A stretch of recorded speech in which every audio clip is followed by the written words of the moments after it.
나래랑 지민이는 커서 뭐가 되고 싶어? 저는 패션 디자이너, 일러스트레이터요. 야구 선수. 회사원. 그냥 평범한 회사원. 과학 좋아해? 아니요.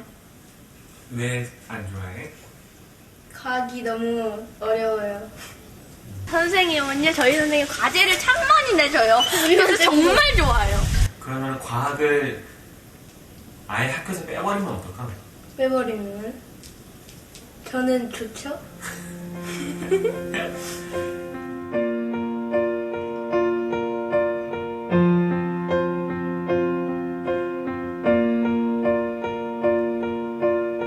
Imagine there's no heaven.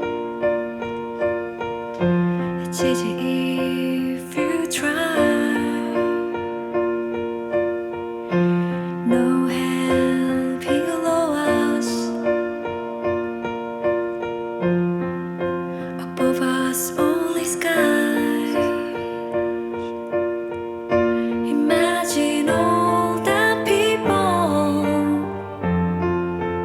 living for today. 집에서는 뭐해 평소에? 공부랑 게임 친구들 안 보고 싶어? 별로. 그냥 애들 카톡을 하든가 선생님은 저희 가끔씩 화상 쌍방향 수업을 해서 별로 보고 싶을 때는 많이 없어요. 과학자가 전기를 발명하지 않아서 게임이 안 돼. 평소가 전원이 안 들어와서 그럼 어떡하지? 보드게임 하겠죠. 요즘은 생각해보니까 로봇이 잘하면 우리한테 피해를 줄 수 있겠구나라는 생각을 했어요. 예전에 터미네이터라는 영화가 있었어요. 헐, 너 그걸 봤어? 기계가 너무 발전해도 직업도 잃고 그러니까 안 좋을 것 같기도 해요. 솔직히 미래가 어떻게 될지는 아무도 모르잖아요. 10년 뒤에는 연락을 어떻게 순간 홀로그램 비슷한 거는 스마트폰 쓰지 않고 하지 않을까요? 코로나 때문에 사람들이 많이 안 나오니까 지구도 다 편해진 것 같아요. 할아버지 할머니한테는 홀로그램으로 연락을 하기 쉬워지면 시골에 안 가도 되지 않을까? 네. 머리를 많이 깔끔만 해요. 지금 하이라이트 아니야? 여기 다 직접 만나서 보는 것도 좋죠. 포옹을 못 하잖아요. 뭐 포옹이야. 야, 포옹을 해야지 가족인데. 만나고 싶어? 네. 혹시 이 어른들한테 하고 싶은 말이 있어? 있어요. 화성을 발명시키면 좋겠어요. 다시 제2의 삶을 살 수 있도록. 아무튼 우리가 크면 화성에서 살 수도 있지. 그래야 될 수도 있지. 지구가 녹아낼 수도 있어요. 환경 문제. 환경을 좀 더 개선할 수 있는 것들을 만들어 달라고 부탁을 하고 네. Imagine no 지구 좀 가져가지 마세요. I wonder here. 아니, 그게 뭔 소리냐면, 막, 지구 거기 산 같은 데에서, 막 지구 산 같은 데에서 막 폭발시켜가지고 막 산 막 날리기도 하잖아요. 그게 가져가는 거 아니에요? 없어지는 거. Imagine all the people 만나고 싶은데 sharing 만날 수 없는 the 상황이라면 world. 이런 문제점을 과학이 도움이 될 수 You may 있을까? say I'm a dreamer, 있을 수 있을 것 같긴 but 한데. I'm not the only one. I hope someday you will join us, and the world will live as one. Be my hero. 저의 영웅이 되어주세요.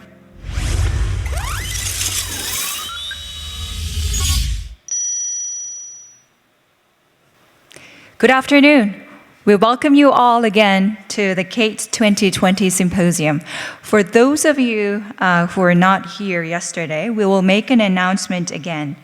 CAETS, founded in 1978, is an international engineering cooperation group with the engineering academies of 30 countries taking part.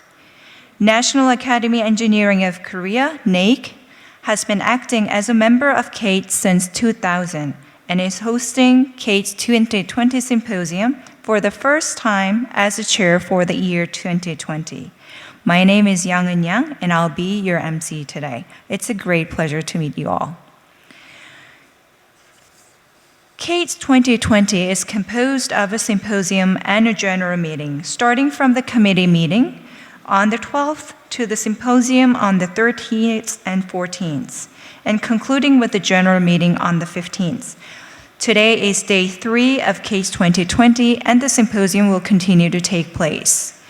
Today's program is comprised of 2 sessions, and at the end of each session, there will be 2 IR speeches from companies selected through the careful screening of many candidates.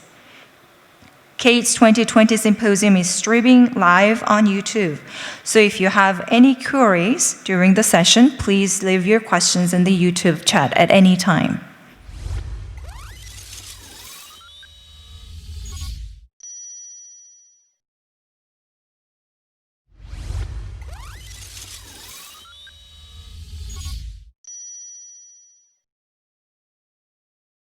Today's first session, which is session 3, the topic is Education for Smart Society. Smart society requires an education that can nurture smart people, while education to teach new technologies such as AI and big data is necessary. A system that helps each talent to contribute toward a smart society is required as well. We wanted to try something new, in this case 2020. I'm sure some of you may already know. Before we hear the opinions of celebrated speakers and panelists, we would like to start with learning about the thoughts of non-engineers on this session's topic, and then answering their various queries with the speeches and discussions that will follow. We will now invite the non-engineer speaker to start the third session, Mr. Jeong Park. He is a student from Busan, grew up and studied in Korea, and is now a student at Minerva schools. He will share his thoughts on education for smart society as a student who has experienced Minerva schools, which is an innovative educational institution that is dubbed an alternative to the Korean education system and universities of the future. Hello, my name is Jeong Park. Oh my gosh, this is so nervous. It's my first time actually talking in front of a lot of crowds from all over the place. As I introduce myself again, hello, my name is Jeong Park, and I am the second-year student at the Minerva schools at KGI, which is situated in San Francisco, by the way. San Francisco, hi. When you hear education, let's get this thing started on. Education, what words come into your mind? What's education inside your mind? What is education, by the way? When you hear education, people think about knowledgeable experts or educated. What is educated? Who gets to have the title educated? They are the people who have accumulated a lot of knowledges from their studying from second education, and so far going on to the after graduation, to the postdoc, or studying in all those schools after graduating the undergrad. Is the knowledge all the thing that we need as an education? I don't think so. I've studied in Korea and attended in Korean university and also other Korean schools too, like starting from the elementary school. However, taking tests, they were all testing knowledges in that one day. It depends on my personal characteristics, how I memorize, and my ability that day. I don't know how it turns on, but my conditions, all those things chip inside that day, and that makes up and comprises my GDP. GDP? No, GPA. Sorry. Yeah, but in Minerva, actually, no, that's not all the things. We do not take tests. We have something else. We teach something else than knowledge is, because we do think knowledge is not the only thing that education should do. Then why is education only having those knowledges a problem? Think about the global warming, anti-vaxxers. People are provided with facts throughout. People are provided with facts throughout all those computers and Googles and YouTubes. All those things are providing us answers. We can also just type into the calculator and to see all the answers from taking a test in the calculus. So, knowledge is not all the things that we need. When we are provided with these new education that lets us do the critical thinking instead, then we will be able to save the world much more better. I'm just gonna say the things that the kids just said inside this whole movie before the start of the session. Save the world. For example, global warming. In global warming, researchers right now in front of me and who are listening to me are finding the answers how to solve the global warming. But when we teach critical thinking, starting from the elementary school, all those things, people will know what to do. People will know how to mitigate and do their best on their places. Then it will be much more easier for the global warming to slow down, and also for the researchers to have more time to find those answers. Like that,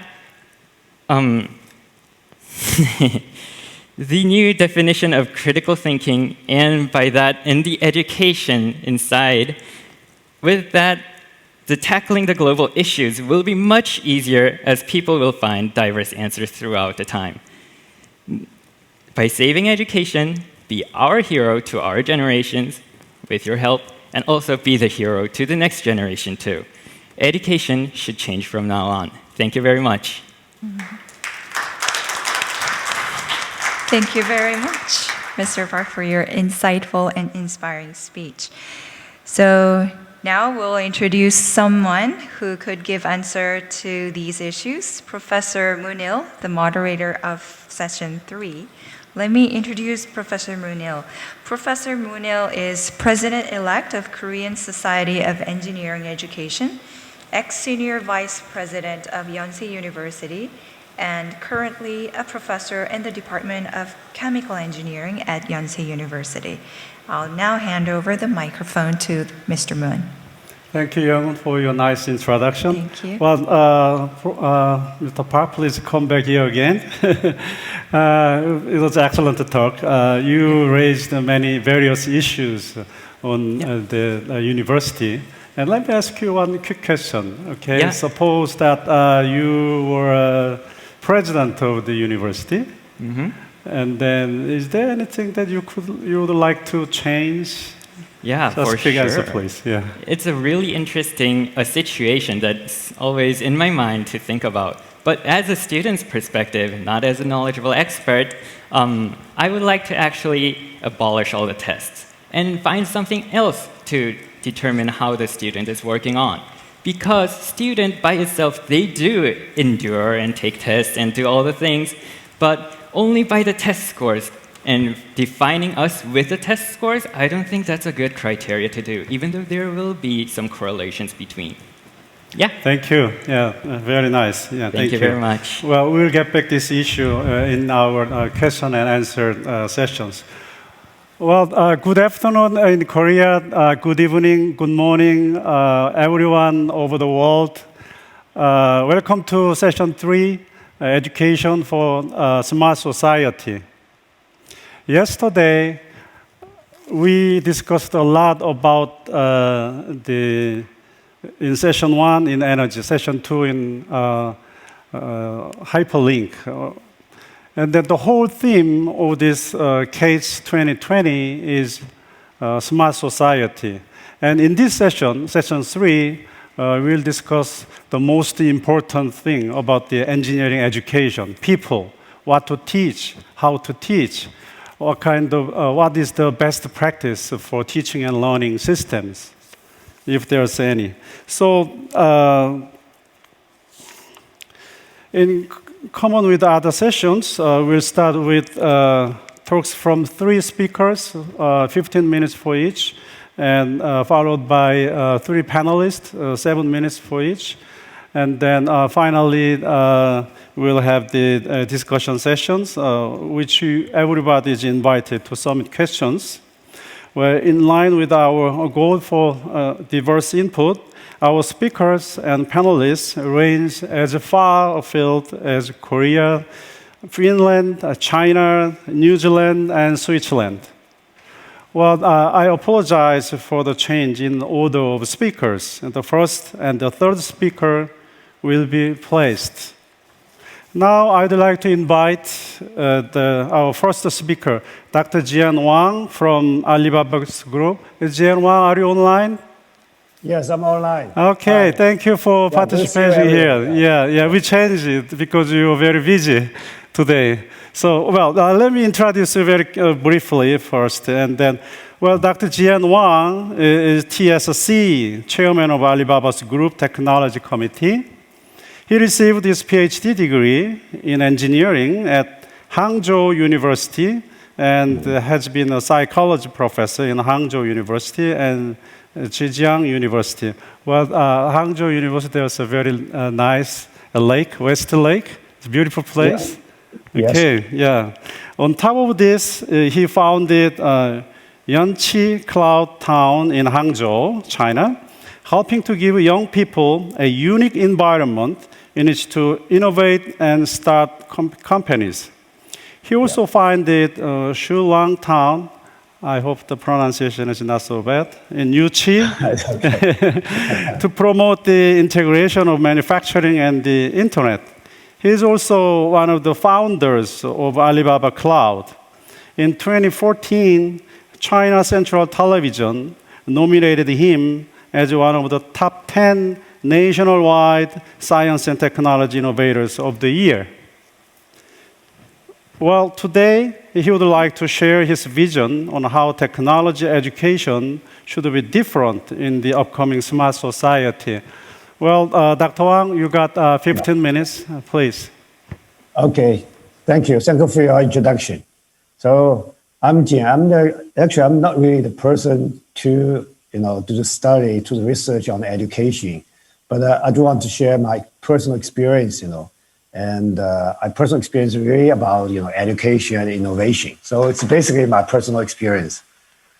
Just to give you a background of mine, okay, my background is pretty different. So I study as the students actually, I majored in psychology. So I spent 10 years to study psychology, and then I stayed at university for another 10 years as a professor. So I was a professor of psychology for 10 years. And also I chaired the department for almost 5 years. Okay, anyway. So basically, I'm a psychology guy. Though I got a degree in engineering, okay, it's pretty ridiculous. Okay, you started in the psychology department, but then you got an engineering degree. Okay, that's kind of innovation. And for some reason, then I left the university and joined Microsoft Research Asia. And so I worked there for another 10 years. And in 2008, I really want to get back to the hometown. That's the Hangzhou. So I joined the Alibaba Group and founded the Alibaba Cloud, and actually work as the chief architect for the group. Okay. In the last 4 years, actually, I'm started thinking about how we can do some kind of, non-profit research and do something very different. So my experience really from the university as a government agency and the company, and also work some, really non-profit things. So it's basically a full spectrum experience to think about what's the education and what's the relationship between education and innovation. And so this is what I learned from these 4 different experiences, okay. As a psychology professor, I think there's 2 things I learned from university is really about, when to do anything, you have to think about whether it's human-oriented. you have to think about how you can help the other people, okay? It's more than just technology. But technically, you know, when I was in university as a psychology professor, actually, one thing that we really very care about is really about statistics, okay? This gives you a sense of you're very sensitive to the data, okay? That's what I learned from the university. 10 years experience at Microsoft actually gave me two things I think it's still helped me a lot. One thing is really about the computing. It's more than just a computer, okay? Computer is really a device that provides the computing power for us. So fundamental thing that for us, for technology is really computing. And I got to understand what's the relationship between the computing and the data. So that's what I learned from Microsoft. And so my experience at Alibaba gave me something new. And I'll list over here. One is really the system, how you actually view the whole, you know, spectrum technology as the one system. And this actually you cannot learn from, it's very hard for you to learn from the university, okay?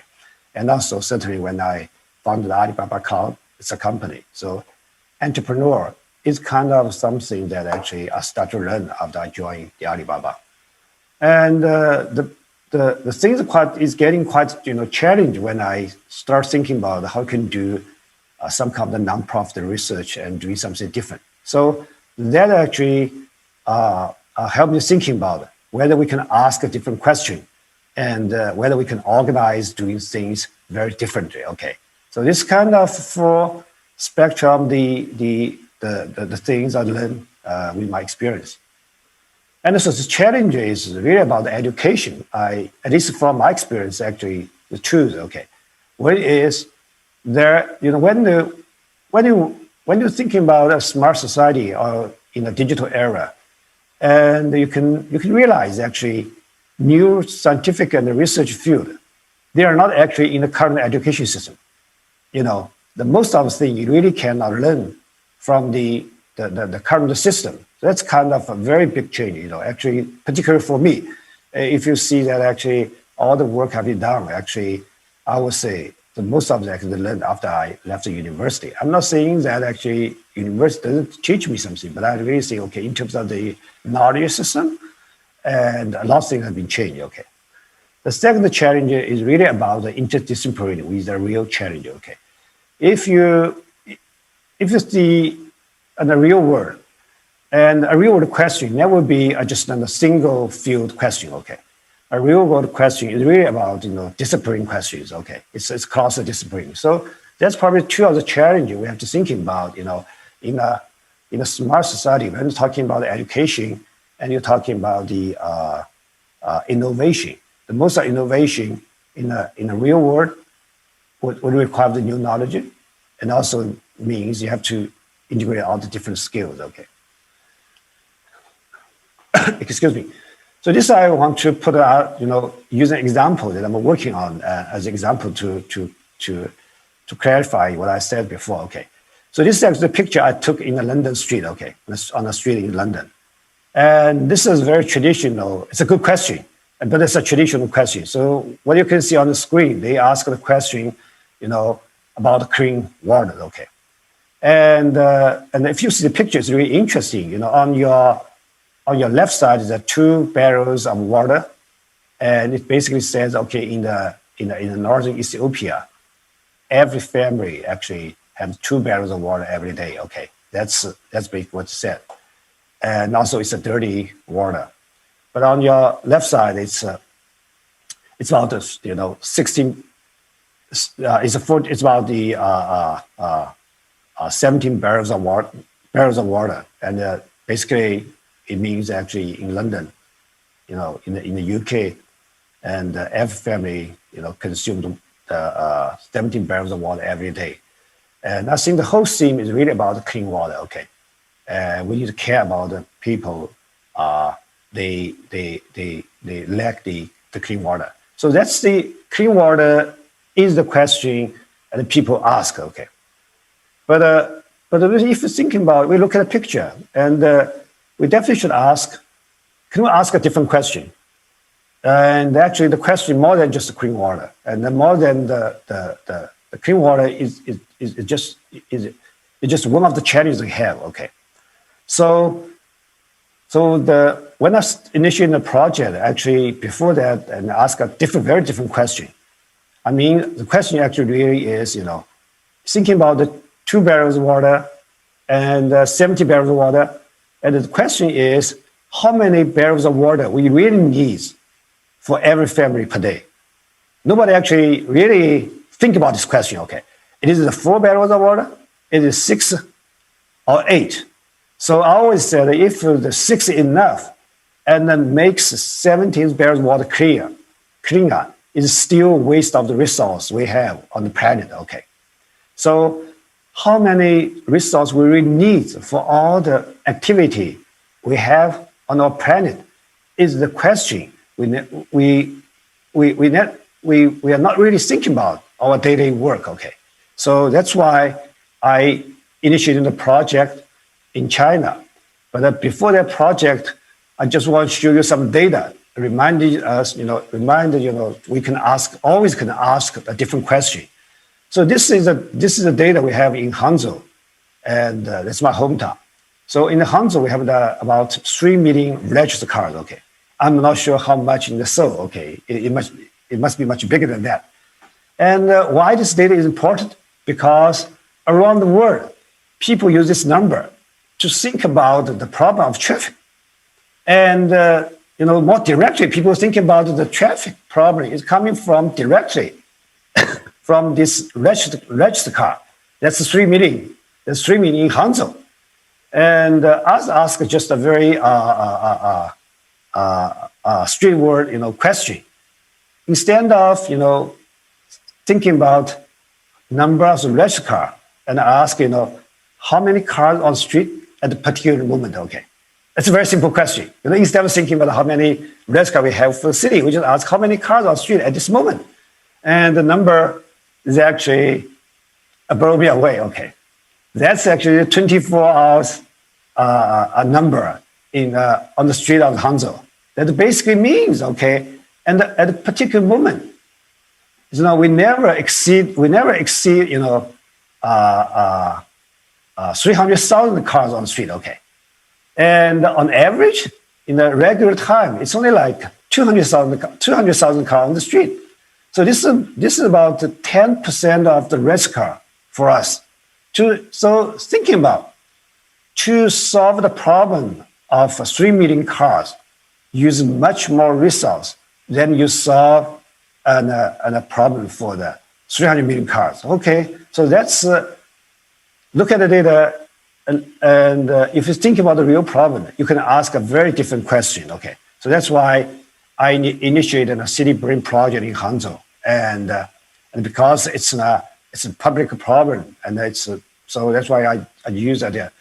I make it as a non-profit research and development initiative. Okay, it's a new for me, and also it's a synergy of the different technology. So it's really related to the urban planning, traffic system, cloud computing, and AI. It's more like what we have, for all the different technology, and certainly you can see it's an interdisciplinary, with the real challenges. Okay.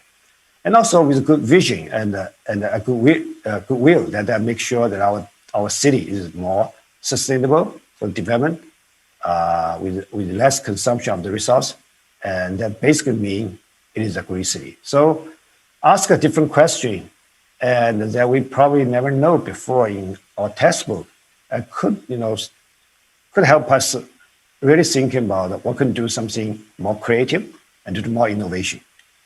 And to summarize my presentation, that's probably the first things I want to share with you.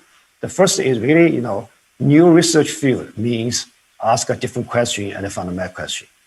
And the second is always thinking about, today, because we have, divide between the research field, so it's a time to think about the synergy of different new technology. So in the last 10 or 20 years, we have a lot of new different technologies, but it's a time to think about the synergy of this technology. And certainly, it's always a time to think about different approaches, such as, whether you can use a non-profit organization to do some fundamental research and to do more innovation. And certainly, have to make sure we have the long-term vision about our sustainable society. So my view is smart society means sustainable and green society. That's my presentation. And thank you for your attention. Thank you. Thank you, Dr. Wang. Well, thank you for sharing your personal experience. You got 2 degrees from engineering and psychology. It's not usual. And so maybe you have 2 different backgrounds, so you can ask different questions. So it could help for setting up new startup companies, something like that. Is that right? Yeah. Yes. So just let me ask you one quick question. Do you have any vision on the future smart universities, especially engineering school? Actually, I would say that I really see it's a time for the university to change itself. That's my have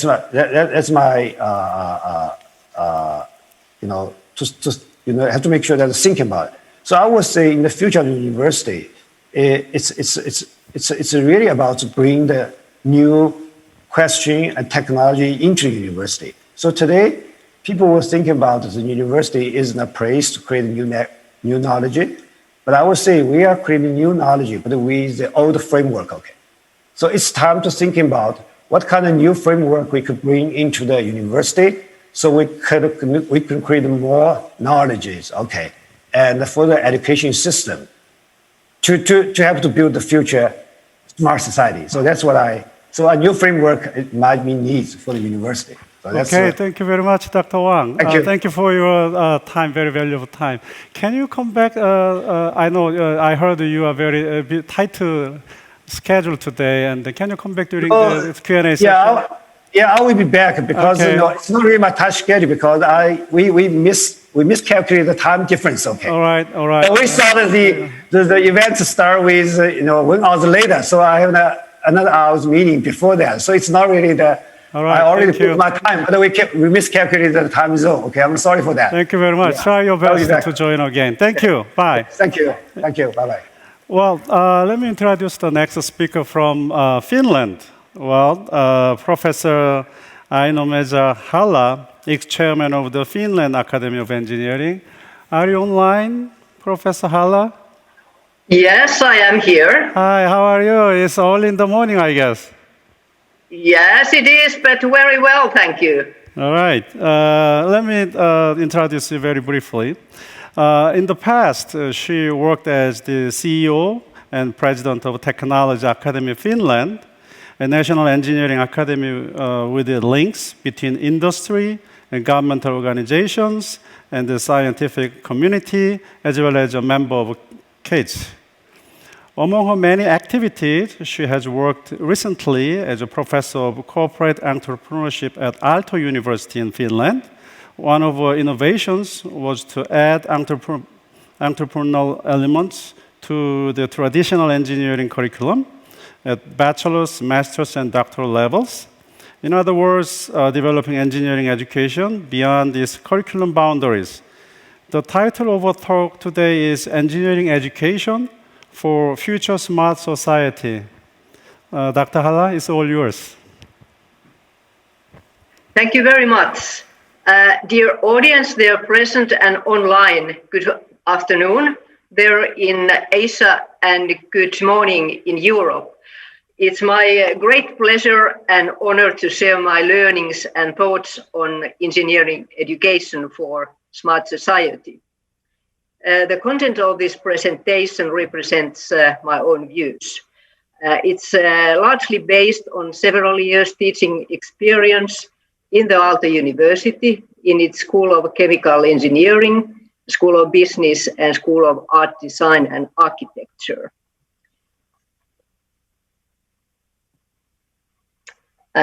Finland is about forests and water.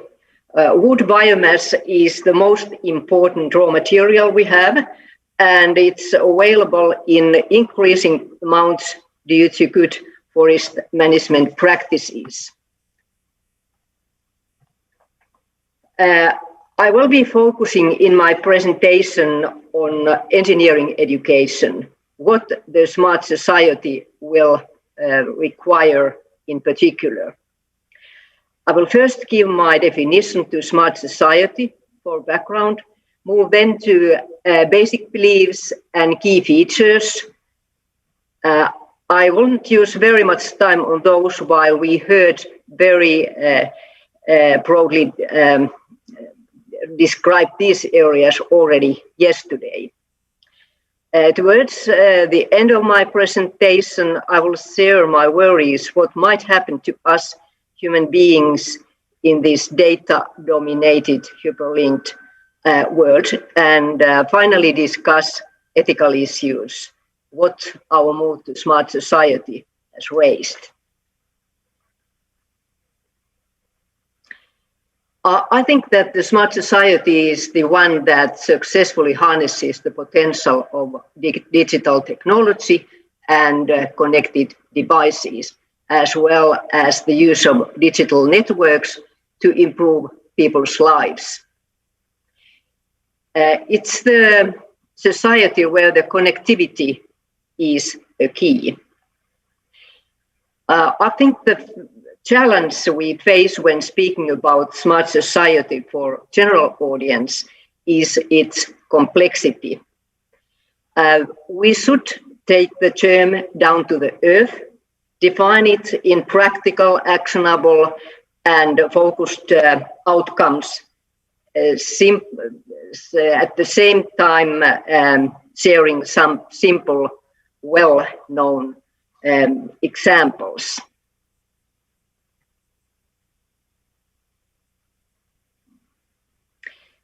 We discussed the smart society already yesterday in this conference broadly.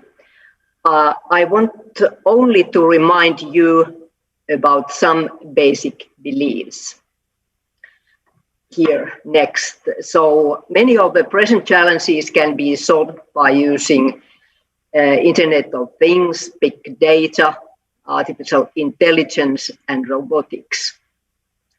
As an outcome is a future society which reaches out to all industries and contains all features of our social life.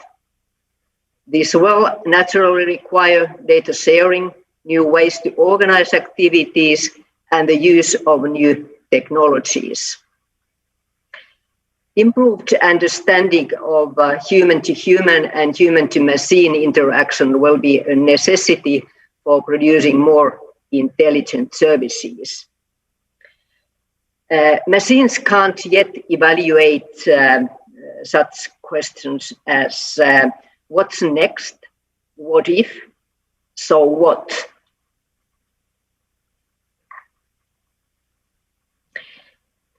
I want to share some examples on how society 5.0, as we call smart society as well, could look like by 2025 based on World Economic Forum's studies. Example 1, 10% of people are wearing clouds which are connected with internet. Likelihood 91.2% according to World Economic Forum studies. Another example, there will be one country in the world which manages taxation by using blockchain. Likelihood 73.1% according to World Economic Forum. And last example, 90% of people can use borderless memory. Likelihood 91%.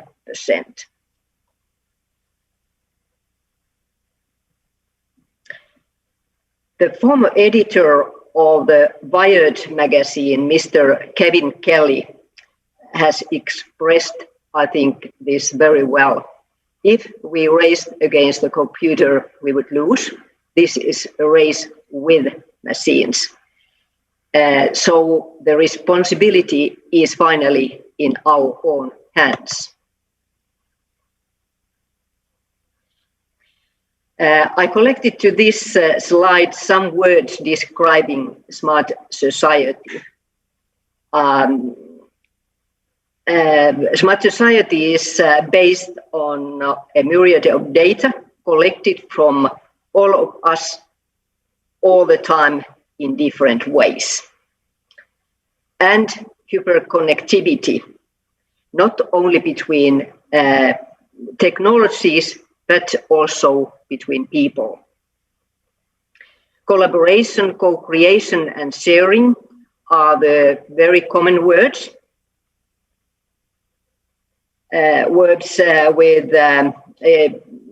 With special new features. I would like to take sharing, for example. We share things with many new target groups. So we have to learn to communicate in these occasions different ways, for example.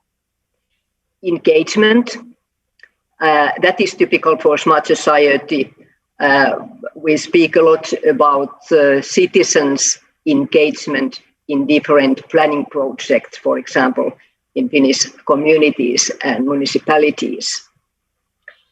And typical features as well are openness and transparency.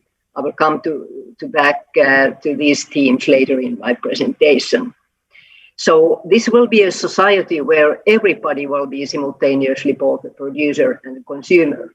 And this reminds me of the publishing industry about 20 years ago.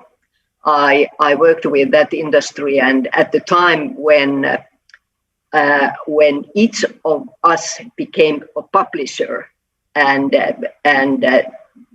moved to a driver's seat in this way. The situation is something alike now when speaking about smart cities and smart societies.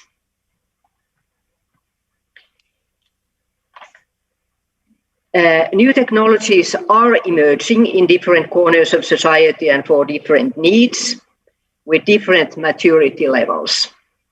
We again heard yesterday what happens, for example, in artificial intelligence, robotics, big data, energy, transportation, construction and infra, and somewhat also about healthcare. There are, however, several other technologies also emerging in the areas such as water and food production.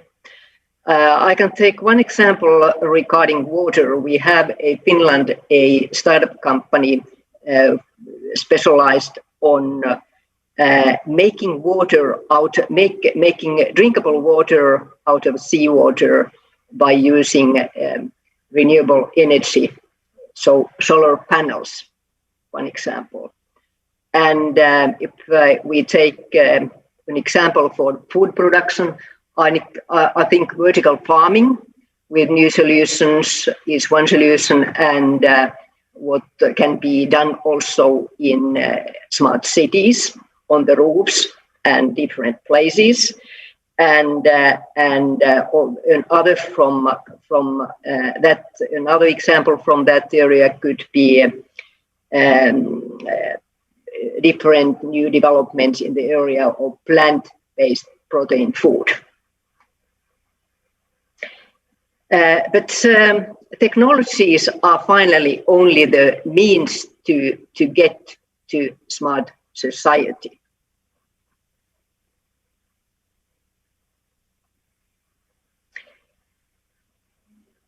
What will society 5.0 need from engineering education then?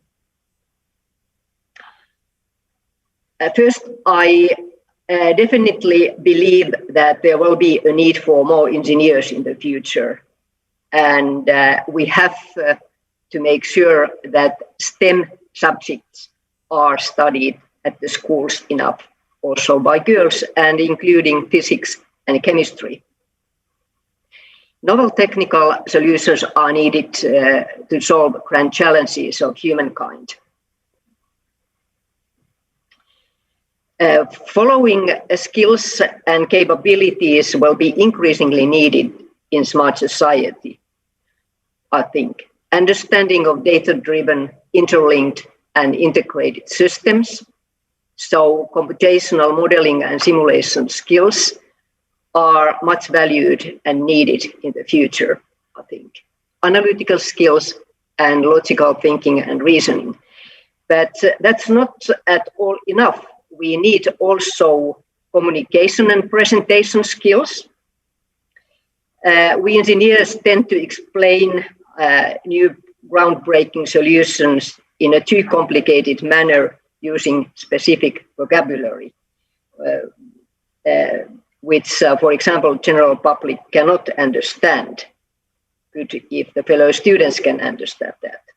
We need also interaction skills because of the more diverse groups around us. We need patience to check and analyze delivered information. This is important. All information available is not reliable. And we need new type of leadership skills. I will come back to this a bit later. I was teaching at Aalto University entrepreneurship, corporate entrepreneurship in particular, as was mentioned earlier. I had there engineering students, business students, and design students working in the same project. Often the topics came from the industry. I found especially two aspects beneficial and important to students to meet future business demands: cross-disciplinary approach and truly international student groups. In the former, students learn different perspectives to the topic on hand, and in the latter, the importance of cultural issues. Behavioral code can be different, especially in the areas of negotiation and decision making in different cultures. That's not enough. So we should have also social sciences students in the groups and others to make them more versatile. What should be strengthened for the needs of the fourth industrial revolution? I found following three areas to start with. System thinking and related tools is about holistic understanding of different simultaneous interlinked phenomena to understand what is below iceberg. Cybersecurity. This is the topic which should be incorporated into engineering studies from first beginning, and visionary leadership. To become a smart actor, one must have a vision for the future. Sorry, Dr. Haarla. I'm sorry to interrupt you. Could you wrap up within 1 or 2 minutes, please? Yes. Sorry. Okay. Digitalization has taken a giant leap very quickly. Challenges had to be solved almost overnight, so we did not have much choices. So experts can be very creative and find creative functioning solutions if they are given the freedom to operate after they have been empowered and encouraged to innovate. Both teachers and students have adopted quickly new ways to teach and learn. We can't predict the future, we need to build it. Importance of ability to adapt and changes and being entrepreneurial are essential. We have to build, we have to innovate to build both economically and environmentally sustainable future. Increased use of artificial intelligence will raise a question: how will this impact on us human beings? Will we become passive, lazy, and less intelligent and less feeling?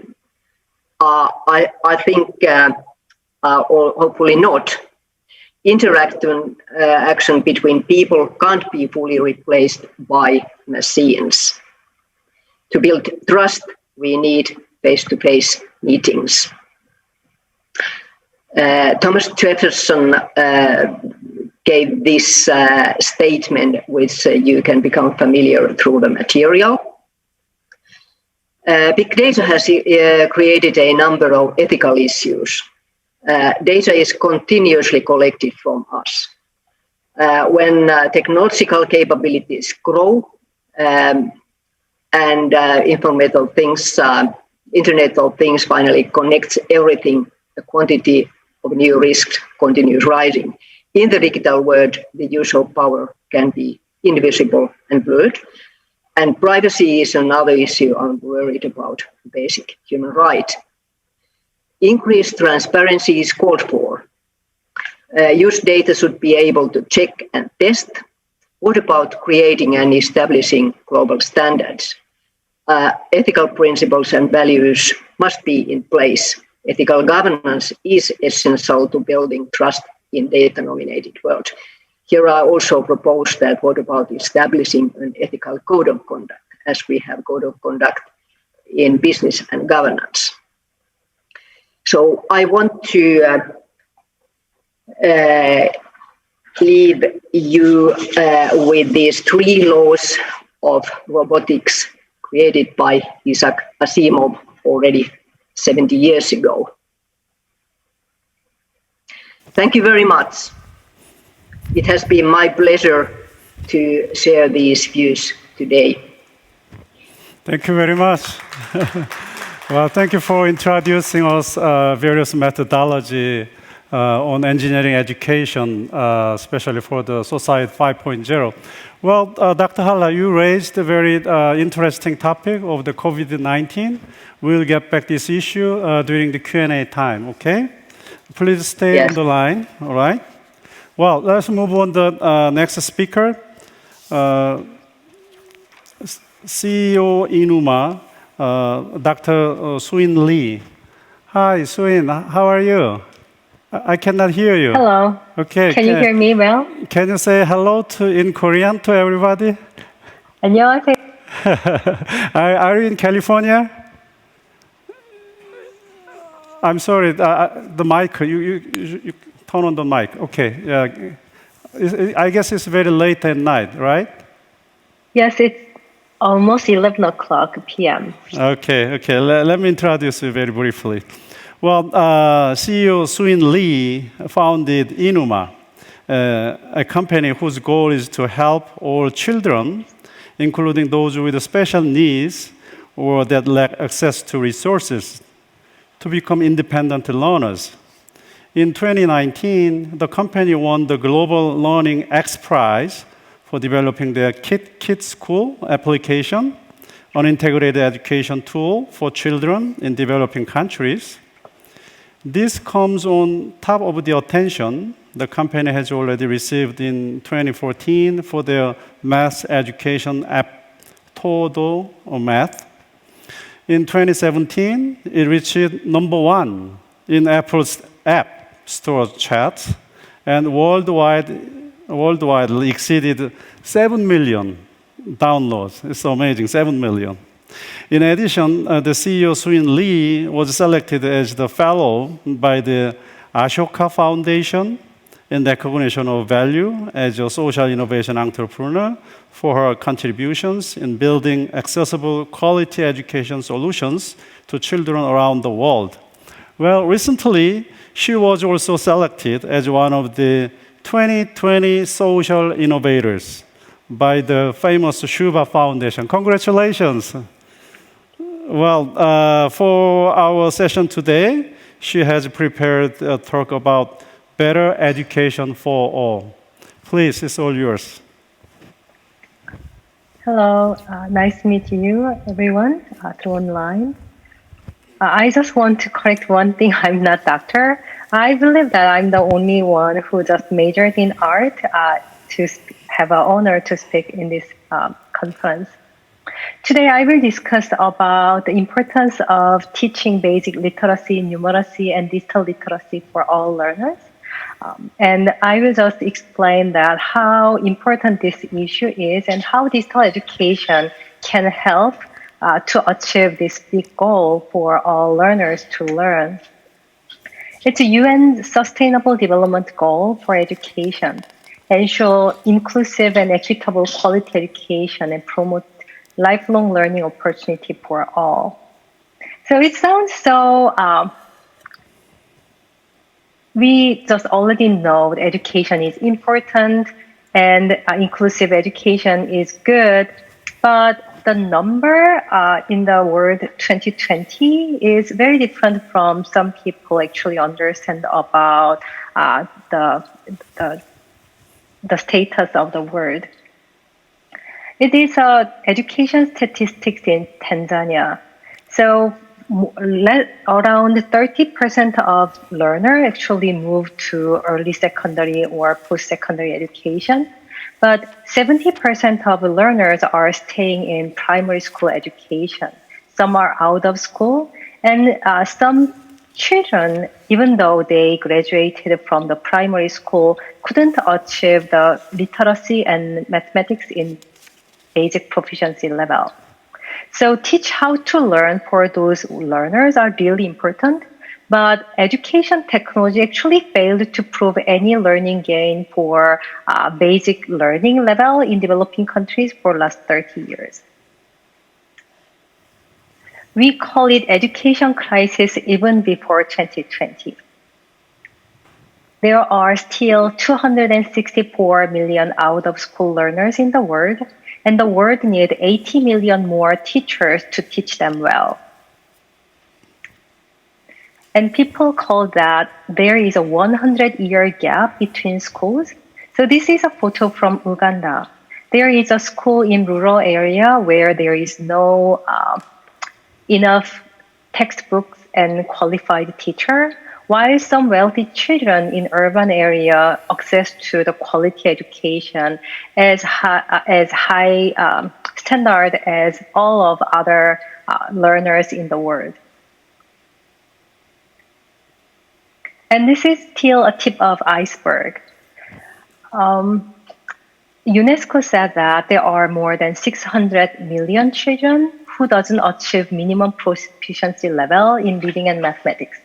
In easy word, 50% of 10 years old in the world actually cannot read one sentence. So Global Learning X Prize started in 2014 to find a technology solution to solve this issue.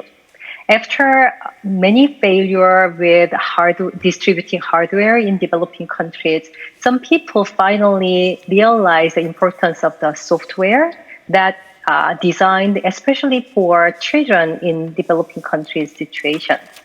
So there is a 15 million prize purse from Elon Musk, and they search scalable software that can teach illiterate learners basic reading, writing, math on their own without any adult's help.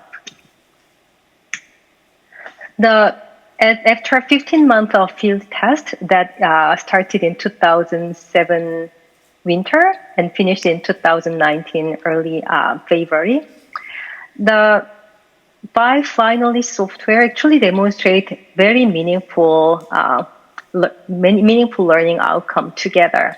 So before this 15 months of field test, most of those learners are out of school, and 93% of learners couldn't read one word. But after 15 months of self-study with tablet devices, 40% of learners can read full sentences, and also around 70% of learners can do adding and subtracting with digital devices and can answer verbally. So this is a first evidence that to demonstrate children can learn basic reading, writing, math using effective tablet software all on their own. We are one of the co-winners. Our company, Enuma, made the application called KitKit School. It is a game-based self-directed learning application that is working without internet connectivity. So we actually take everything from the really beginning of the learning, so the basic motivation to learn and early child development before teaching basic reading, writing, math. And as we all know, the new education crisis happened after the COVID-19 outbreak. Temporarily, 1.5 billion children were out of school, and still 500 million learners couldn't come back to school yet. And if children, while schools just open and close or partially open, children access to limited education service for last 7 months. Many countries are using radio, TV, paper materials to provide some education services to each children's household. Some lucky, wealthy countries can use online education, well-designed online tools and internet connectivity, but we also know there is a large learning gap between the wealthiest city in the United States for those who can connect to Wi-Fi at home to the children who need to go to the parking lot of library or Taco Bell to do their school homework. But we know that this is our children who already get used to online education for 1 semester.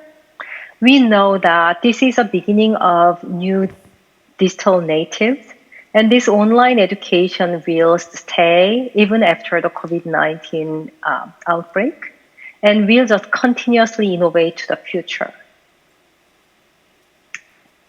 So my question is that, what will we wish for?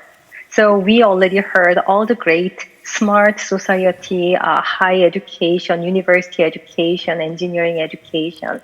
But I believe that somebody actually have to dream a different thing with how to use technology and change the education.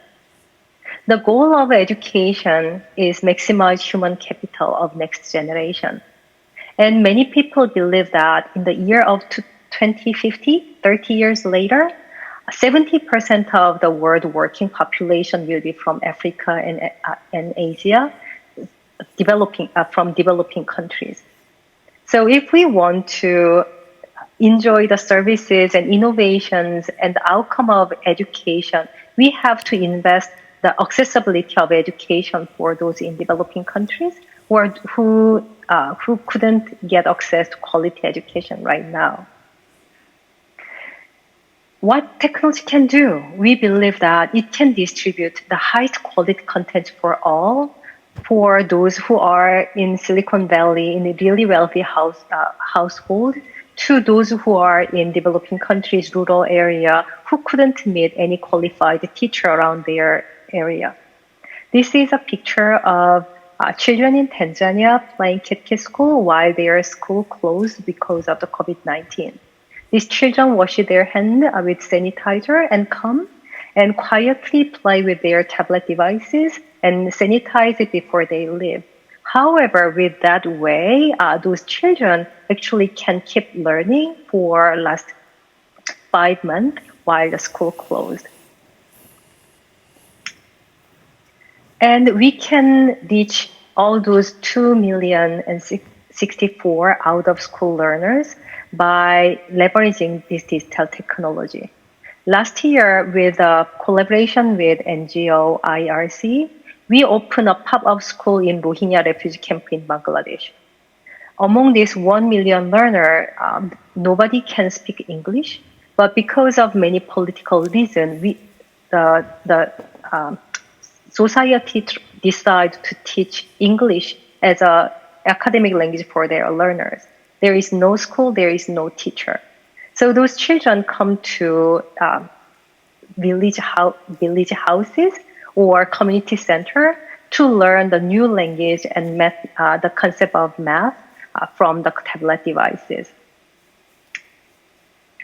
And we can support many different culture and contexts in any society. We started a pilot test of Korean literacy application that is especially designed for immigrant families in Korea. It is teaching Korean literacy for those who use bilingual at home, but at the same time, it provides bilingual support for their parents and also have many cultural idea to integrate those learners from different background to Korean education system. And more importantly, it is our dream to demonstrate how digital can be truly accessible and inclusive.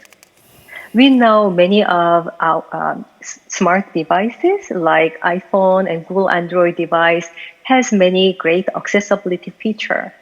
But unfortunately, not many education contents have those accessibility feature for different learners. So for example, just by adding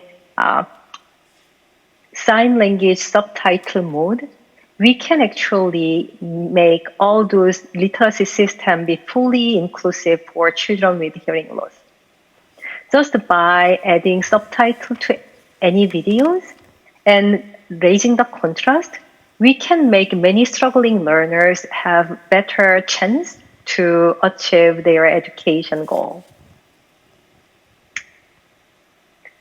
We dream the education technology for all, especially those who couldn't get a great benefit from current education system.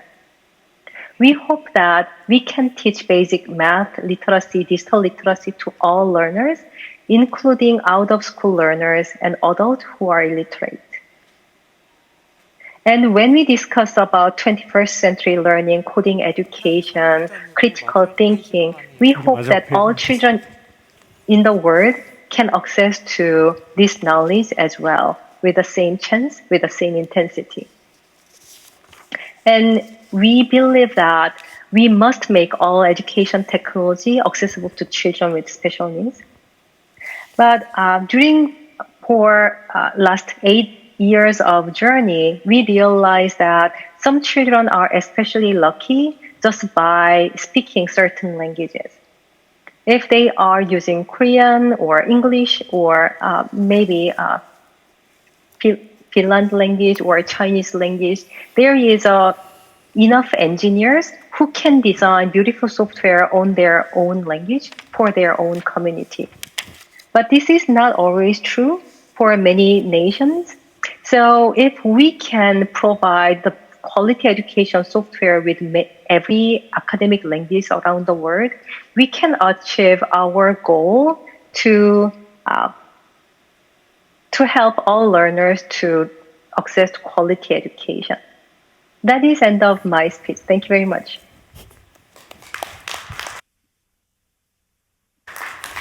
Thank you, Dr. Sooin Lee. It's very impressive. You are doing. I'm not doctor. You are doing so much good various activities for children with special needs or children for the development countries. Just for fun, let me ask you a question. Do you make money for profit for these activities? Yes, we are a for-profit venture-backed company starting in Silicon Valley. So we are almost profitable right now, but we lived so far with generous investment from financial investors and impact investors so far. However, our B2C product line that is sold in Korea, China, Japan, and United States are doing fairly well because we use the same technology for those in wealthy countries who just want to access quality education in general market to the children who really need to have support to access quality education in developing countries. Okay, thank you very much, Dr. Sooin Lee. Please stay on the line for the discussion session. Well, thanks to the three speakers providing us very much food for thought. Let's move on the panelists. We have 3 panelists. Let me introduce the first panelist, Professor Myongsook from Hongik University. Please, could you come up on the stage? Well, she is a chemical engineering professor, and among her interests, she has dedicated herself towards discovering and educating female engineering. She and her colleagues introduced the concept of engineering education for women, EEW, and has organized and chaired the EW sessions at KSE for the past 7 years. And currently she is Vice President of Korean Federation of Women Science and Technology Associations and Director of the Regional Center for Women in Engineering, Science, Engineering and Technology in Seoul. For today's session, she has prepared some thoughts about educating engineers for a rapidly changing society. Please. Thank you for the introduction. I picked my topic as educating engineers for rapidly changing society. And it means it's a future society will have changes occurring much more rapidly as well as the technology compared to what we are experiencing right now. So I wanted to focus on educating engineers for the even more rapidly changing societies. And these slides, we already mentioned the technologies that are listed in these slides and many of the presentations, which means, well, our first speaker, Dr. Wang, pointed out that the technology will be changing, then engineers need to acquire the new knowledge and the new skill sets. On top of that, beginning of this year, the COVID brought the changes also, which will be accelerated digitalization, and it deepened the uncertainties, and also it disrupted the globalization and a global value chain. But at the same time, the world is still facing threats from climate change, which will be the topic of the next sessions. So under this society, I wanted to make the points, or sort of supplement or complements the points that our speakers raised. So first I want to point out on in the area about what to teach in terms of the education contents. I want to point out on curriculum development for rapidly changing technologies. It is very difficult to put or integrate that knowledge into the existing curriculum. But we still need to go through the systematic approach of defining a goal and learning objectives, as well as the defining core knowledges and putting them together, organize it, and then evaluate the curriculum and go through the improvement cycle. For this rapidly changing society, to keep up with the speed, I think the academia and the industry needs to get together and make a collaborative effort to put it into the regular curriculums. For those who's already in a career track, that lifelong learning will be a very important part of for the engineers. And then during the educational stage, we need to train our future engineers to get ready for the lifelong learning. And one of the important parts of that is the giving them solid foundation in STEM, science, technology, engineering, math, especially in engineering. The earlier speaker, Dr. Haarla, raised that importance of the simulation and modeling. And I definitely agree with her that graduating engineers should go out with a solid background of engineering, which includes modeling and simulation skills. Another thing is the skill sets that we often talk about. The next slide shows the chart that a lot of engineering educators use to make points. For lifelong learning, we do definitely need these technical knowledges as well as the competencies, the 4 C's. There's a critical thinking top of the list that our student Jeong emphasized so much. But going into the personal characteristics, that initiative and adaptability will get very important in lifelong learning. We already observed that how this initiative and lifelong learning affected our students' learning in a period of a forced online learning period. So go back to the slides. I want to also mention a couple points on how to teach. I also believe that online education is here to stay and more innovation will make in this area also. However, offline education, which is the face-to-face education, continues to be a significant part of engineering education. Like, we still need students to have a hand-on practice, need a collaboration and a peer learning that Dr. Haarla also mentioned. Moving on to the learning environments, I brought the words Generation Z, and I put the description of a Generation G's, and these are from United States. Their Generation G's description. However, if you look at all the words, and I could still emphasize with this that I could see the same thing in our Korean Generation G's, especially the second line. It said, facing uncertainties of the future, that they are stressed, more depressed than other generations, exam obsessed. I certainly see that in my students, and also more lonely. So whether you teach them online or offline, these are the generation who needs a lot of supports and also inclusive learning environments. So moving on to the diversity and inclusion, here I put technology for all. And I started this slides with a question that is engineering diverse and inclusive? And I gave you the numbers as an example in a gender diversity in engineering. And you could look at the numbers, and there's a lot of room for improvement in this area. The second question I put was, are science and technology biased? There are a lot of examples were reported on gender bias, including the notoriously famous Amazon's Interview AI kit. It tends to discriminate the women and colored. So there are a lot of examples we could find around. So what could we do in terms of strategies? I want to improve the wonderful sites, introduce the wonderful sites, saying gendered innovation. I apologize for the typo, at the Stanford.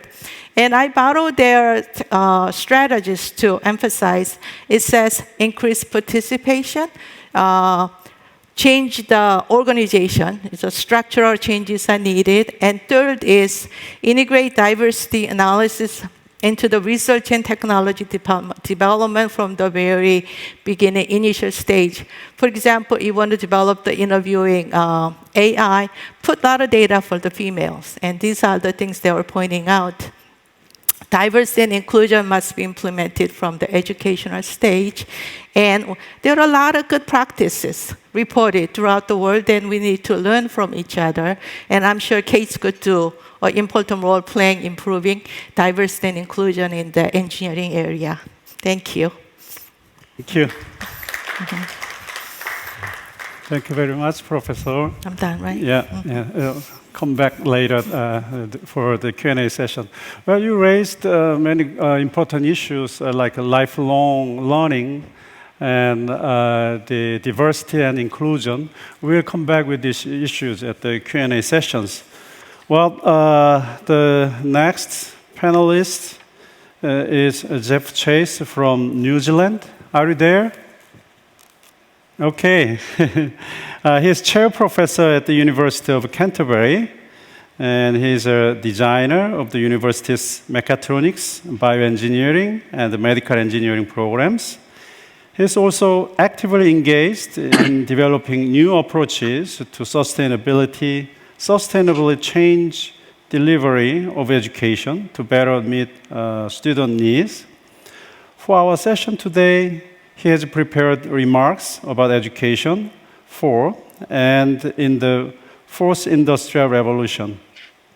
So, Professor Chase, the screen is yours. Thank you. Thank you very much. So for those that can see my background, that's the Golden Gate Bridge. I'm originally from, more originally from Silicon Valley.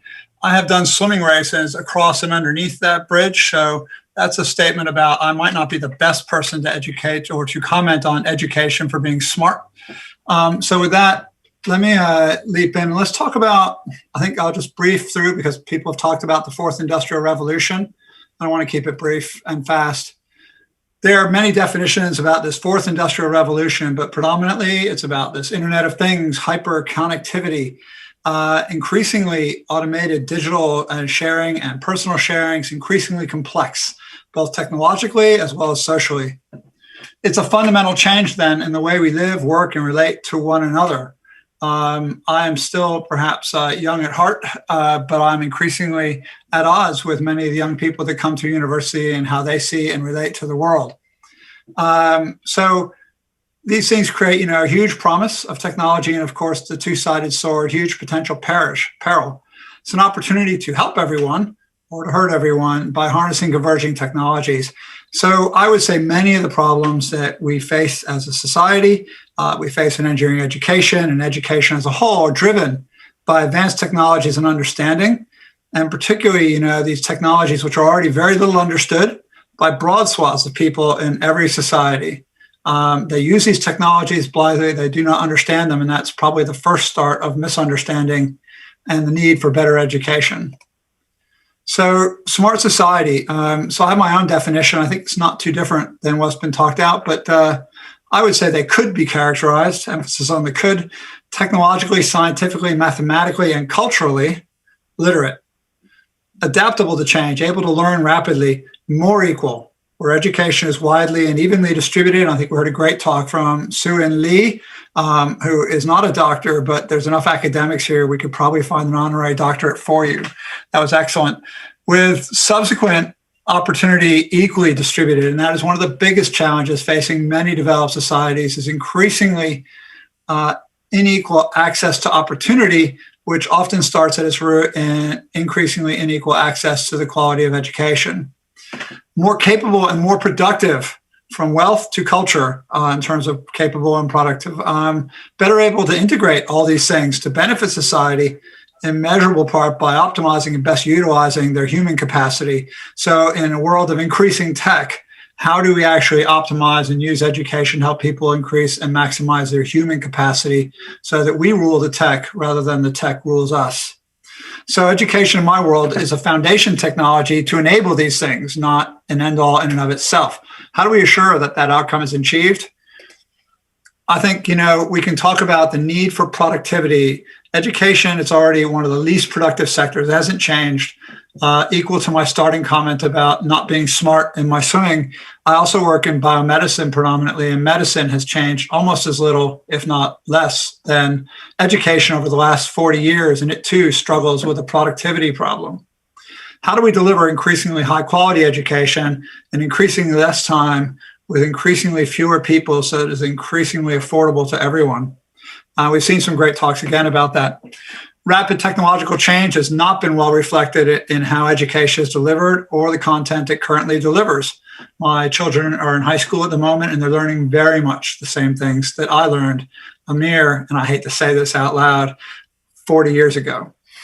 So education is changing to a measure from fact delivery or delivering a complete knowledge, as a package, to delivering learning ability, creating this oft-repeated set of needs to deliver different capability in the past, be integrated into real life. And I think oftentimes we have a mentality and a difficulty with change, and that becomes quite hard and quite difficult, and therefore it's not delivered well. So technology change is a problem, but maybe it can also be the solution. And again, we'll hear from the next speaker, I believe, as well as the previous ones we've heard from about some of these ways to do that. So, possibilities to discuss, and we've heard some of this, self-paced learning and more continuous engagement, so learning sticks better. A recent study in the United States showed that poor children did not learn less than rich children in better equipped schools during a school year.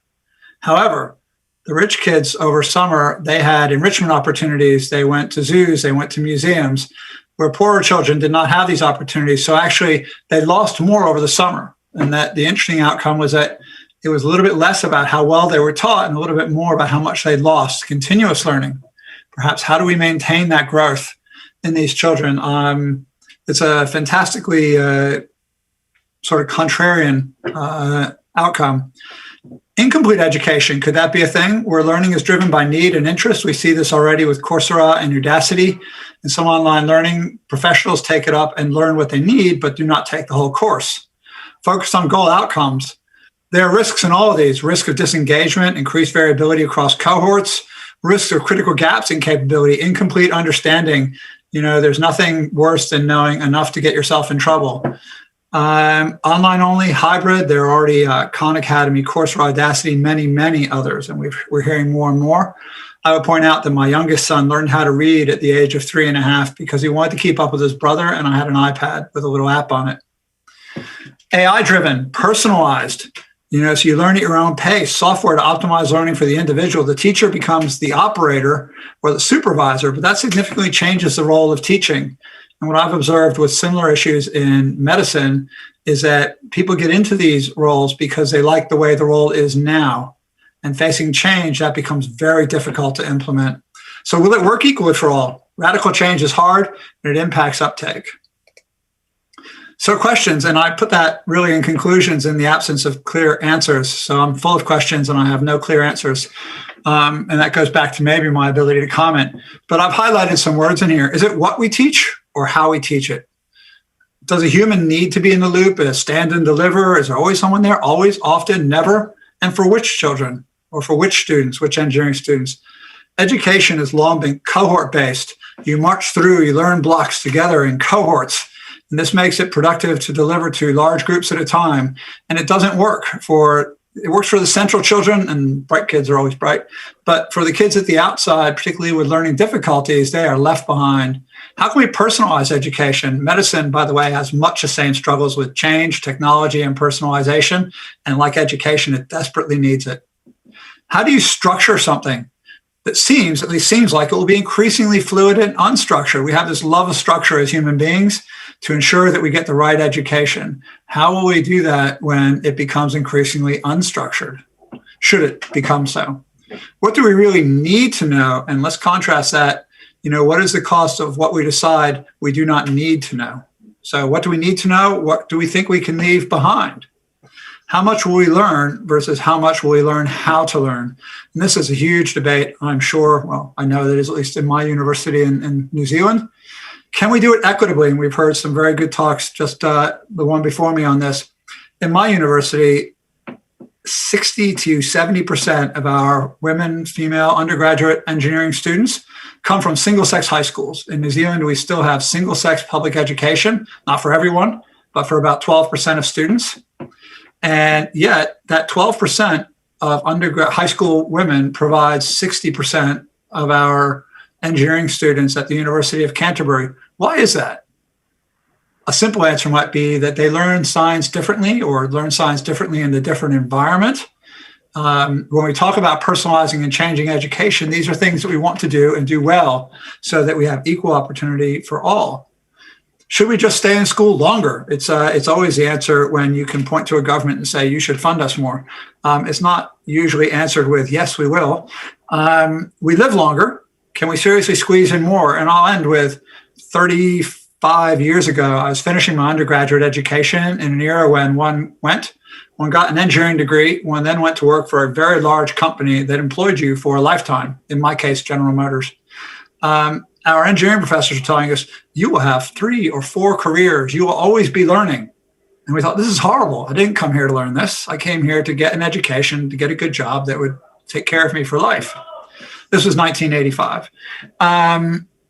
Things have changed slightly since then. And I'm probably the case example, having had about 7+ distinct areas or careers I work in, from medicine to core engineering and a variety of others. I've done 3+ startups, and I think I've enjoyed it. But can we seriously squeeze in more, or do we have to rethink the entire thing? And with that, I will end with a beautiful picture of another bay that I have swum across, and that's Wellington, New Zealand. Thank you very much.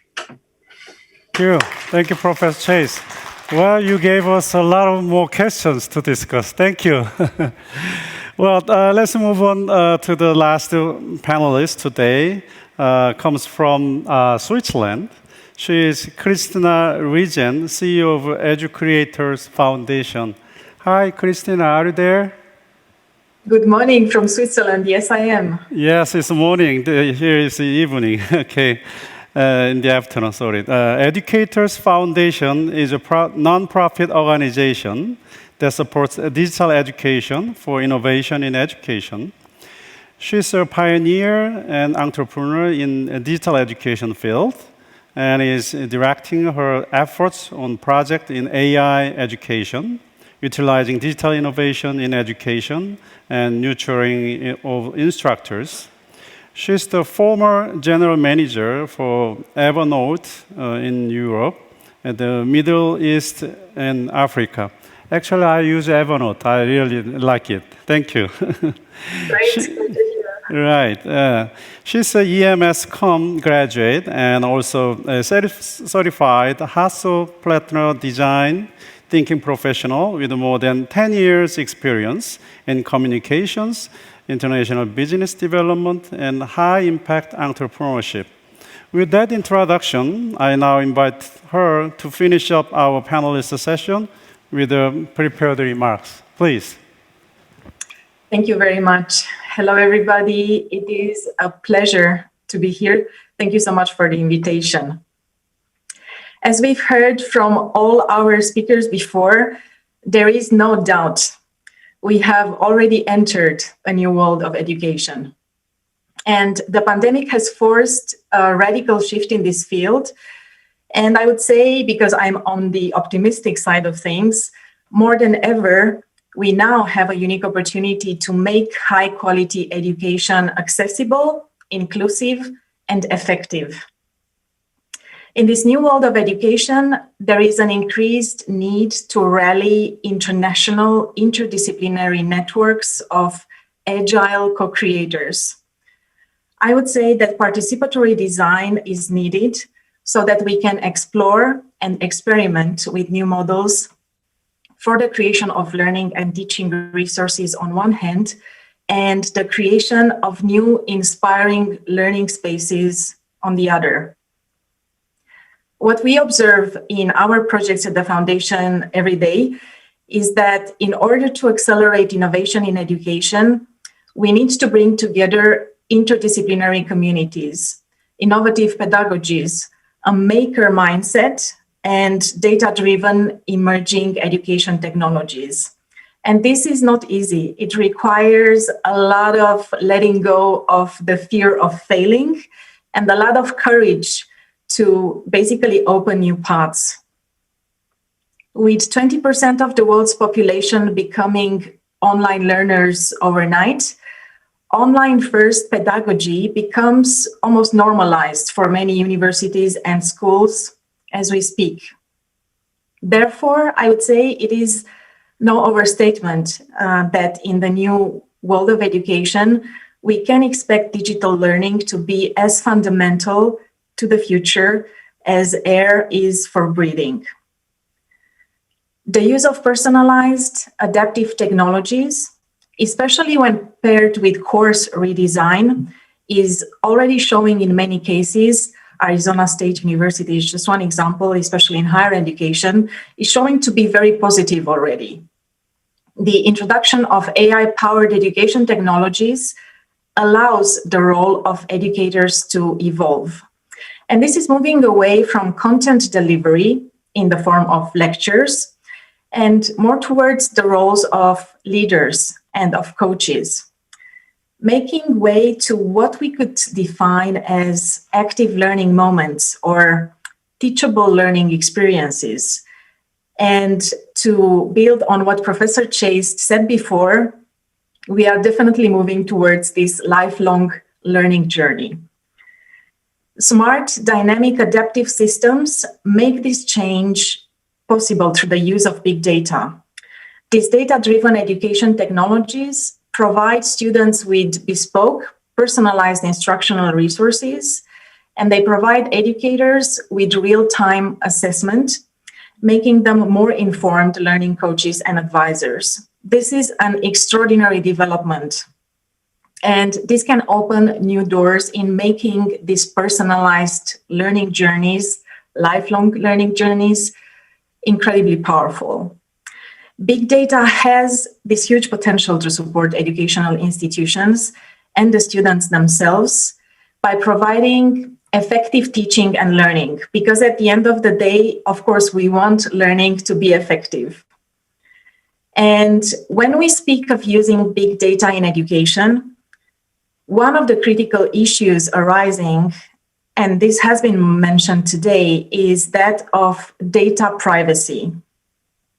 In order to build sustainable, transparent education technologies, data standards for edtech developers and regulatory frameworks that protect the interests and the rights of data originators are much needed. All of this is at the very beginning.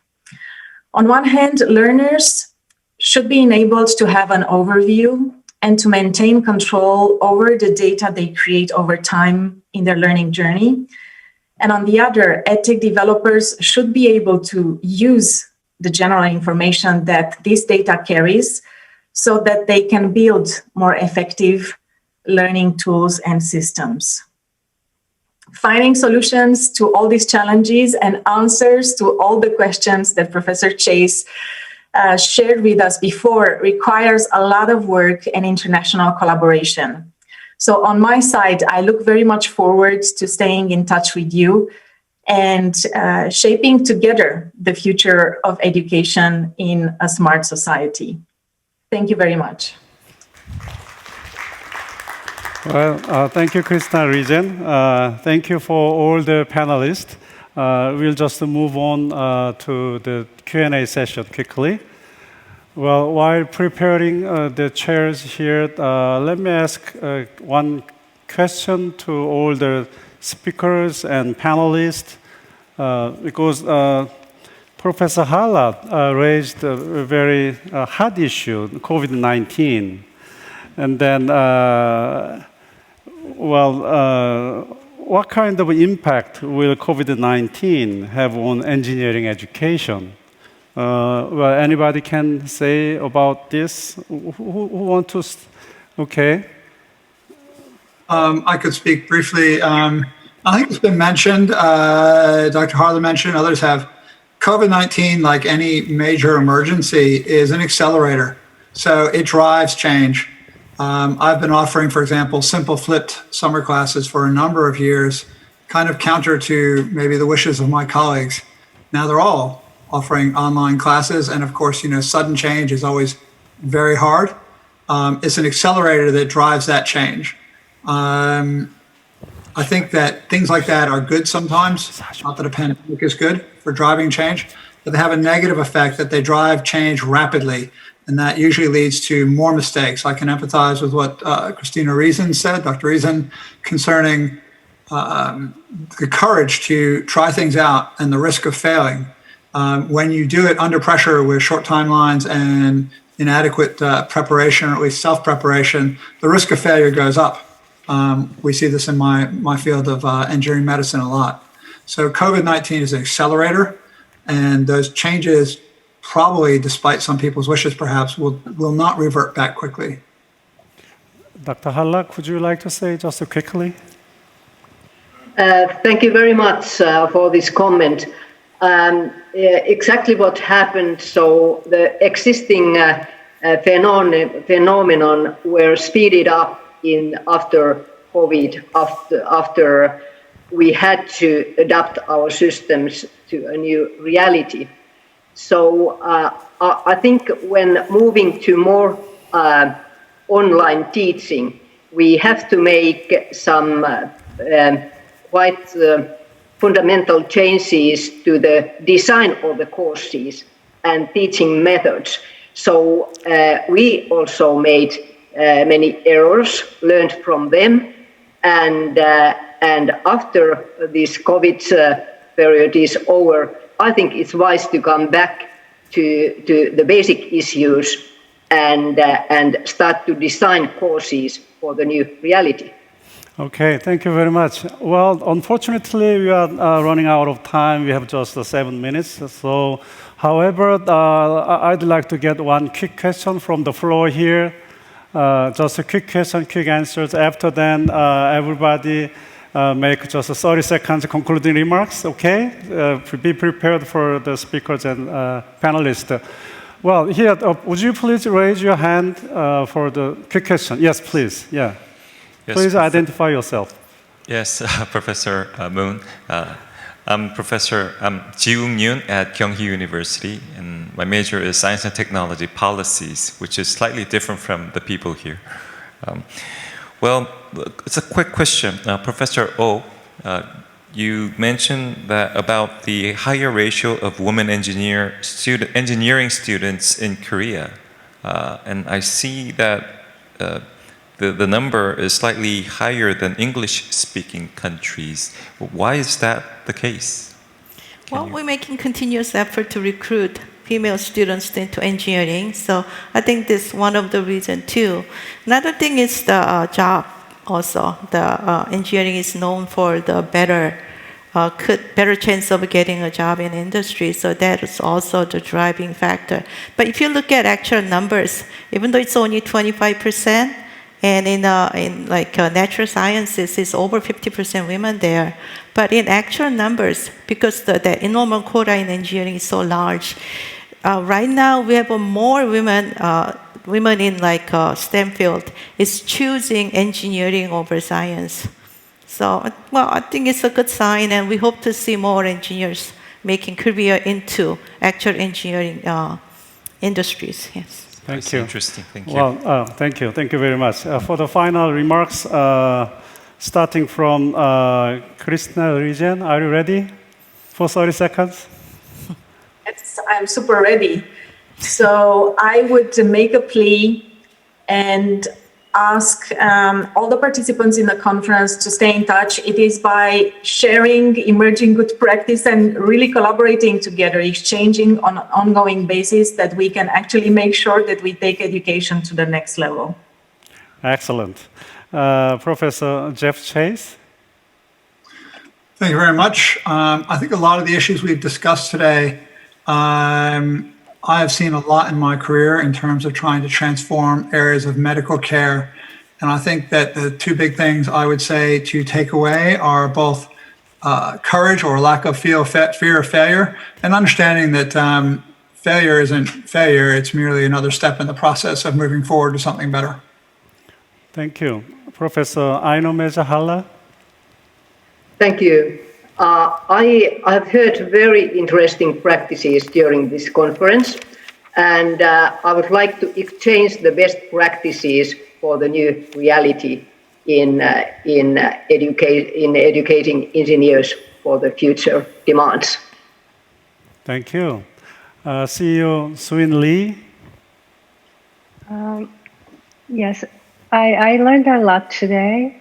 I actually worried that if all those smart push of education may just widen the gap of education quality into 200 years in near future from the 100 years of gap that is existing in this time.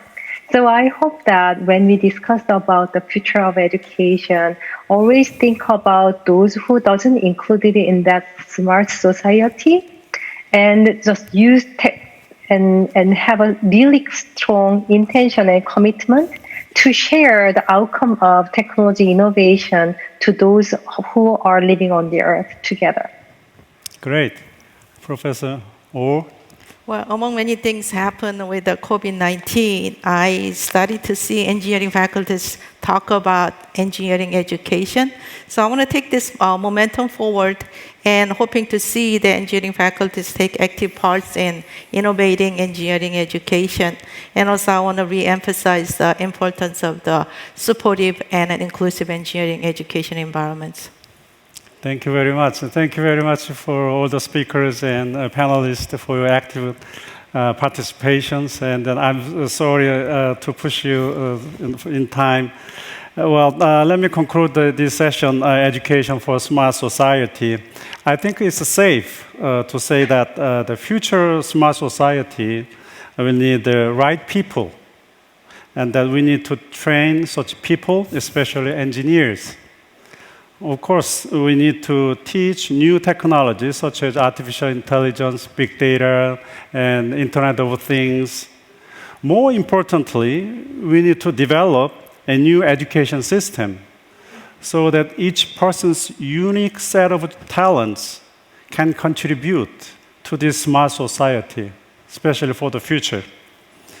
Well, I'd like to thank you for everybody and for sharing their insights, and hope this will stimulate us as educators to innovate to meet the collaborates ahead. Well, we prepared this over the year, and then I'm very glad we can finish all this. And then again, thank you very much for the speakers and panelists and staff members, and then all the participants and everybody all over the world. Thank you very much. Bye. Thank you. Thank you very much. 고생하셨습니다. What a Thank you. great and pleasant panel it was. Again, thank you to all the participants of session 3. Now, this is where we introduce startups that have made a very outstanding achievement over the past year. So a total of 4 startup companies have prepared to pitch their businesses today. The first company to give their IR pitch is Elice of South Korea, who developed a platform that utilizes AI technology for coding education. Please start with your presentation, Mr. Kim.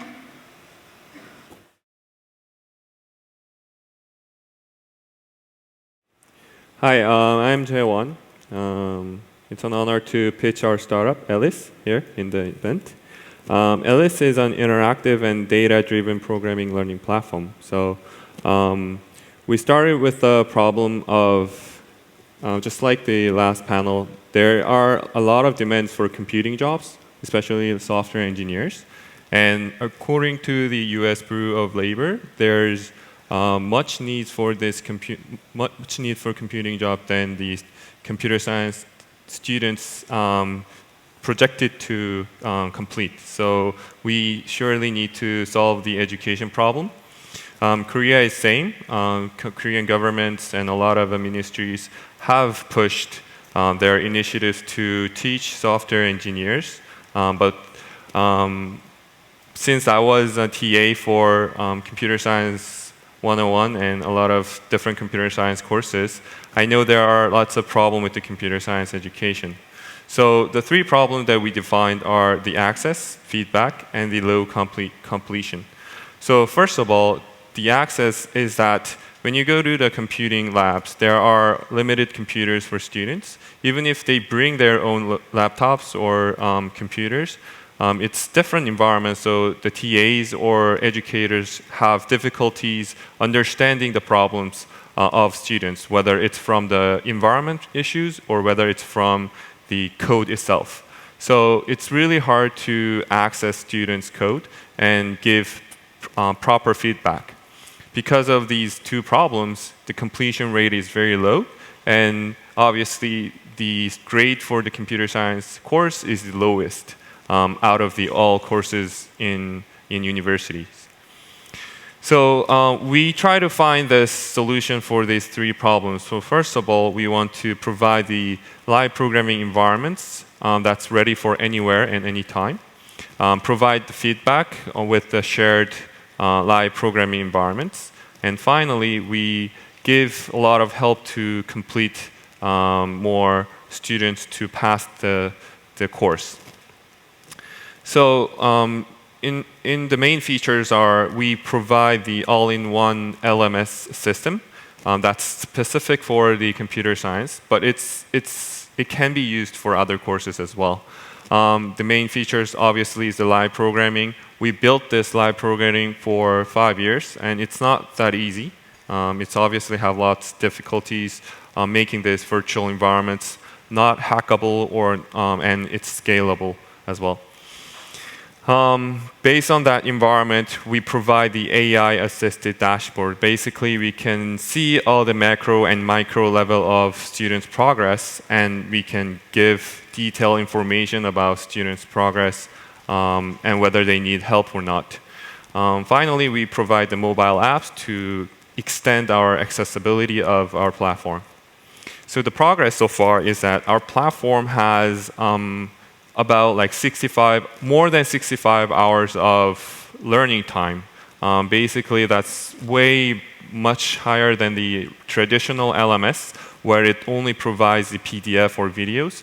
Also, we have a higher completion rate, which is above 80%. And on top of that, we provide 50 other LMS features.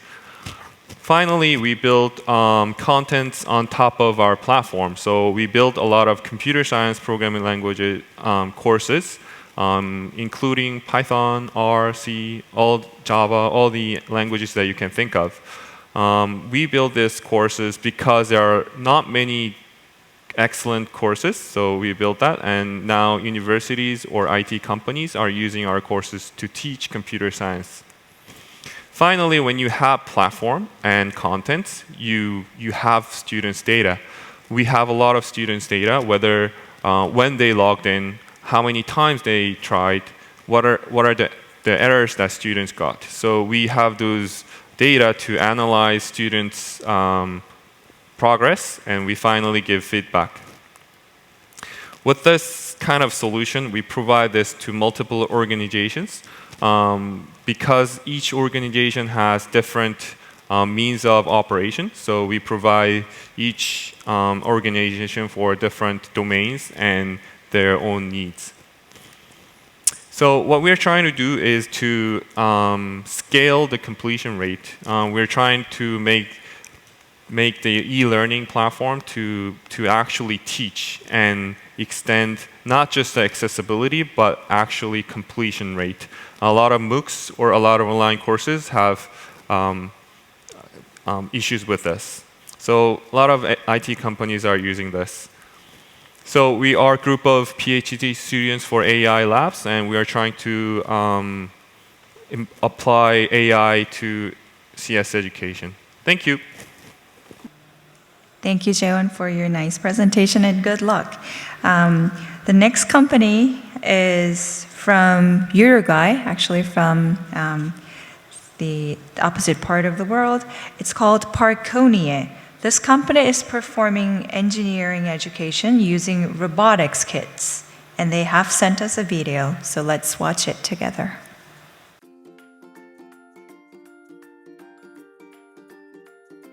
Hi, my name is Pablo Brera, and I am co-founder and CEO of Parconier. At Parconier, we create educational material to help kids to learn robotics in a simple and entertaining way. Since we were kids, the world has changed a lot, and education has to change to adapt to a new reality. Every day, more and more schools all around the globe are starting to teach technology, programming, and robotics. The best way to learn this kind of subject is to learn by doing. That's why they work on projects where the students have the freedom to build whatever they want. But this has a problem. To really have the freedom to build anything students can imagine, they need robotic kits to be extremely versatile. The most used robotic kits are proprietary, and when the students want to modify them, they found that technical specifications are hidden by manufacturers. We even asked Lego for the dimensions of one of their pieces, and they told us that the blueprints are secrets. To give students the real freedom to make incredible projects, we created Otus. Otus is an open-source modular robotics kit based on Arduino electronics. The kits have a lot of pieces to build any kind of structure, and they are 3D printed with low-cost 3D printers. So if the students want more of them, they can download the 3D models and easily print as many pieces as they need. Anyone can modify the kit and adapt it to their project needs. So if they want a robot that grabs a bottle, they can design a custom gripper that fits perfectly. Otus electronics are based on Arduino, the worldwide most used platform for building electronic prototypes. There are hundreds of sensors compatible with Arduino, and then they are compatible with our kit. No matter what you need to detect or measure, you can get a sensor, attach it to Otus, and start using it. The power of Otus is that you can make a prototype of anything you can imagine. We are a startup from Uruguay, a small country in South America. It is a small place, and that gives us the opportunity to test and design our products with the feedback of our users and clients. Otus is the third redesign of the kit. Each design has been tested with teachers and students in real classroom environments. Then we can learn what is good, what is wrong, and make the best product possible. Nowadays, more than 250 kits are being used by 1,500 students in 20 schools in Uruguay. Last year, we went to Maker Faire Rome and BET in London to show the kits to makers and teachers from Europe, and we received a very good feedback. We even won the Maker of Merit prize in Maker Faire Rome. We are a team of 3 co-founders. Fernando is the designer specialized in 3D printing. Gonzalo is engineer and is in charge of the development of electronics. Pablo is the CEO and is in charge of commercial development. Our goal is to help kids all over the world to learn robotics, but we know that each country has its own language, culture, and needs. That's why we like to work with local partners that help us to reach each market the best way possible. We would love to see autos everywhere, and why not in Korean schools? So if you want it and you like the product, maybe we can talk and collaborate. Thank you very much for your time.